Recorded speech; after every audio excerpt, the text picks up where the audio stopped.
Can't help but dedicate this one to the Queen's Jubilee. Here's the story of the French Revolution. It goes like this. The King of France was absolute. The people all were destitute. The year was 1789. Churches paid no income tax, neither did aristocrats. Wars were costing money all the time. But Enlightenment ideas had entered people's ears, like liberty, equality, and brotherhood. People starving broke under feudalism's yoke, knew no church or king was gonna do them any good. There was such financial crisis, the king had to take advice to try an old thing called the States General Government. The Estates General had 3 votes, nobles, church, and common votes. 2 to 1, the commons lose, it always went. The commons in frustration said, we represent the nation. The nobles and the church must lose their privileges. And the rich were scared for real when they stormed to the Bastille, and rebellions also broke out in the villages. At the palace in Versailles, the king and queen were heard to sigh when the National Assembly made a Bill of Rights. Then the women's march embarrassed them and chased them into Paris, and the royals learned they'd lost their power overnight. Arguments got hot whether to keep a king or not.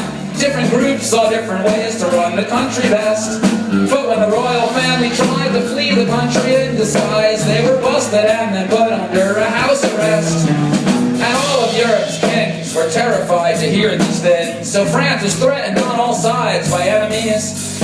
And when these other kings declared the King of France had to be spared, that made the King of France look worse to revolutionaries. They built a new machine, the quick and painless guillotine.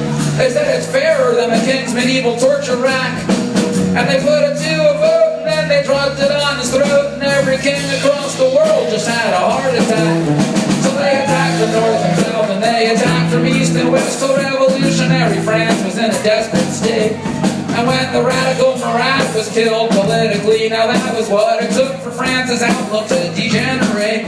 The new leader, Robespierre, said enemies are everywhere. And for a year the guillotine was working endlessly. And though he freed the slaves, it's true, Robespierre's head came off too. Then France was run by the more moderate Directory. But the Directory was lame, and France's only good news came from their armies out in Europe, winning more and more.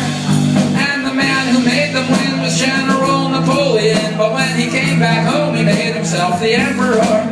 So it was a painful climb to get from kings to modern times, but the French Revolution always showed the way, because the ideas that sparked it first have never ever been reversed. It was the biggest change that shaped our Western world today.